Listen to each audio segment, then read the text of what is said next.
Hey guys, today we're going to be taking a look at this 2003 Honda VFR800.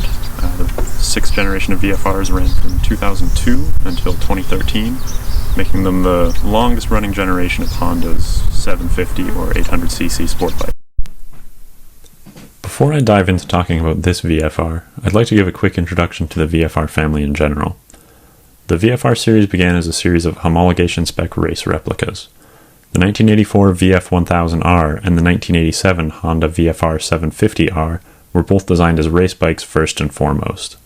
The drop from 1000 to 750 cc's was made in order to comply with superbike and endurance racing regulations.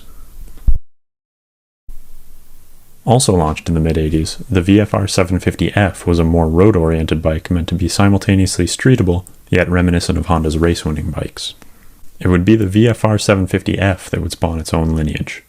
While Honda continued to sell homologation bikes like the RC30 and RC45, the street version of the VFR750 would continue to morph into a bike designed more for sport touring than tearing up the track. It's this 6th generation of VFR that I feel represents the zenith for Honda's vision of the ultimate sport touring bike. While the VFR800 was certainly a popular bike, it was not an uncontroversial upgrade over the previous model. Today I'm going to provide an overview of the 6th Gen VFR, as well as some of my thoughts after owning it for about a year. Starting with the looks. The most striking thing about this generation of VFR is its length. While some would argue that it was the previous model, which ran from 1998 until 2001, that moved the bike away from its superbike heritage towards a more touring-focused package, I think it's this 6th generation that really took the largest step in that direction.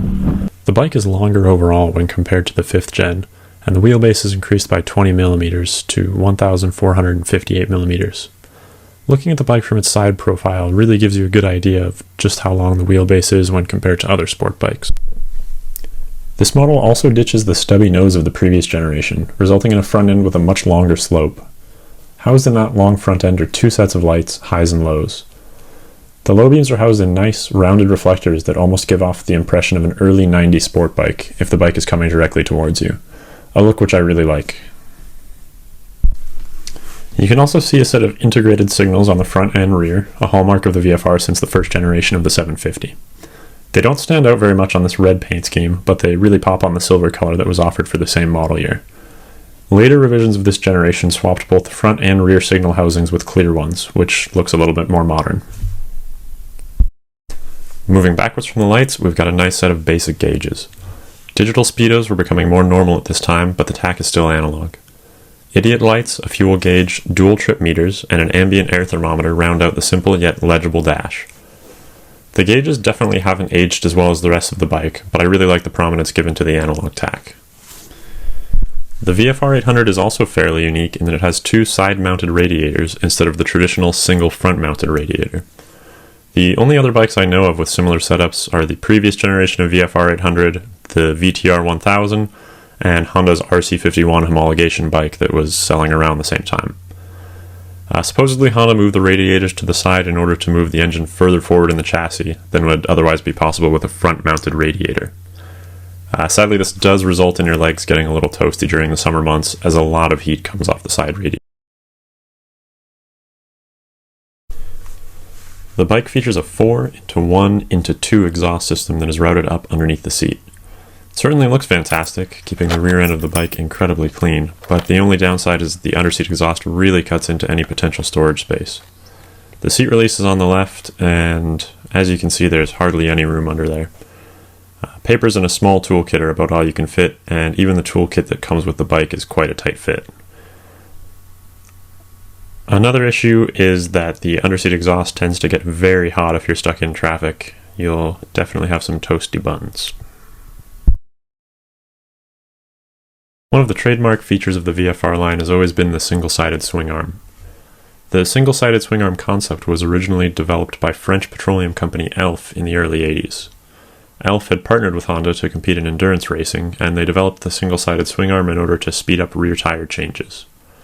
On a street bike, it's mostly just meant to look cool and add a little bit of exoticism, though it does make the removal of the rear wheel easier when it's time to change tires. The swing arm still bears the Pro Arm name and Elf logo, which I think is a pretty cool addition.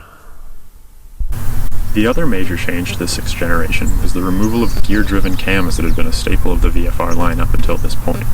Instead, they're replaced with a more traditional chain-driven cam. There's a lot of speculation online as to why Honda made this change, as the gear-driven cams had been an integral part of the lineup before this. Some people cite EU noise regulations, while others say it was simply a cost-cutting measure. The bike features adjustable suspension front and rear. The front is adjustable for preload only, while the rear is adjustable for both preload and rebound damp. The ABS models, like this one, came with a handy knob on the right-hand side to adjust for preload without the use of any tools. Now with this bike, of course, the engine is the star of the show.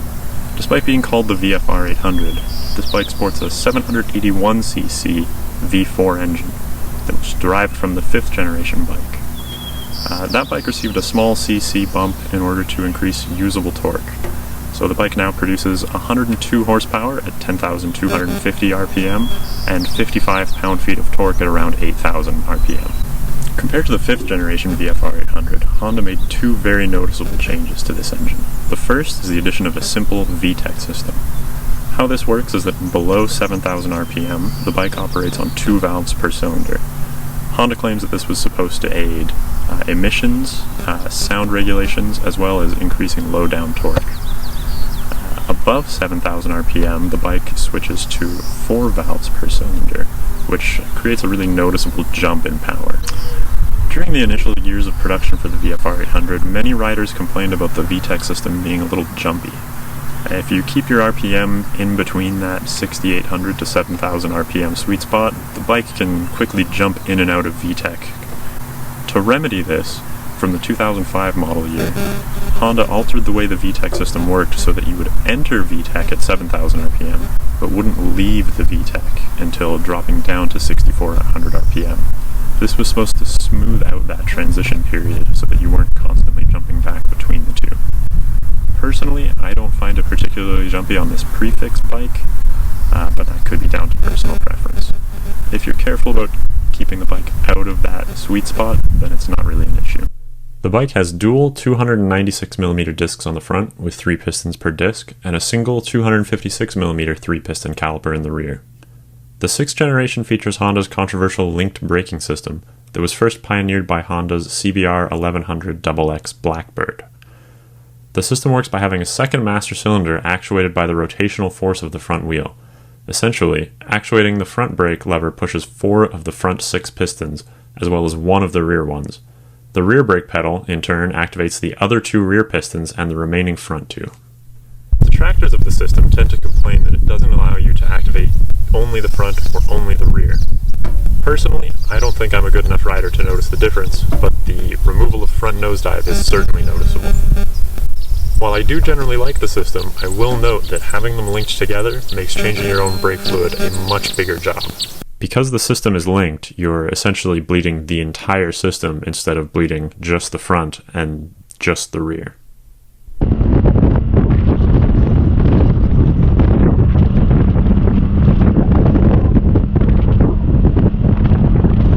how do I feel about the VFR after owning it for about a year?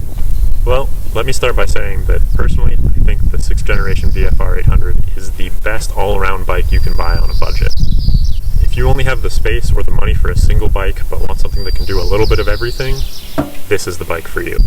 You can commute comfortably, you can keep up with your buddies in the twisties, you can go on a tour, anything besides dirt, this bike will do it. The real reason to own this bike, though, is the engine. Prior to owning this VFR, I'd primarily ridden parallel twins or inline 4s, but I think I'll find it hard to ride anything but a V4 after this. Power is available from nearly everywhere in the rev range, even from as low as 3,000 RPM. The bike never bogs down, even when you really gas it down low like many i4s do. It's got the low-down grunt of a V-twin, but the bike still redlines at 12,000 RPM, and the top end screams just like any of the best inline 4s. It really does feel like the best of both worlds. And then there's the sound.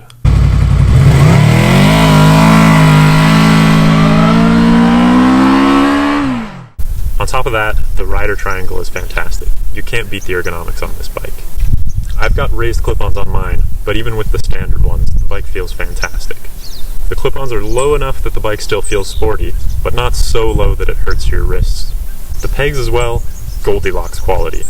They're high enough so that you're not scraping on every turn, but not so high that your knees are as high as your wrists.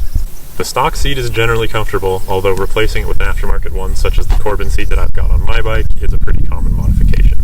The seat itself is pretty long, so you've got a lot of room to move forward or backward, depending on the type of riding you're doing. Personally, I found the stock windscreen a little low. I've upgraded mine with a Givi touring screen, which does a lot to keep the wind off my chest. Plus, as a daily rider, it's just more convenient.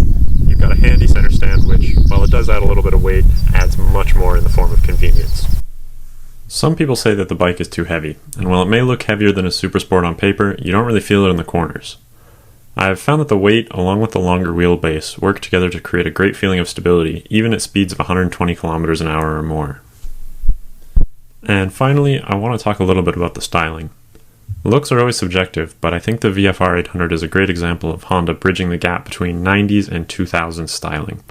The aggressive front, rounded headlights, and slightly bulbous front end let you know exactly what era it's from, and it still looks great today.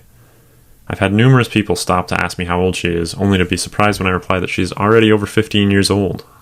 Single-sided swing arms will always look good, and the dual pipes keep the rear end looking clean and compact. I love how this bike looks, even in 2020. While the VFR was pretty clearly removed from its superbike lineage at this point, if you want a bike where you can at least feel a little bit of that V4 magic of the RC30, give the VFR800 a try.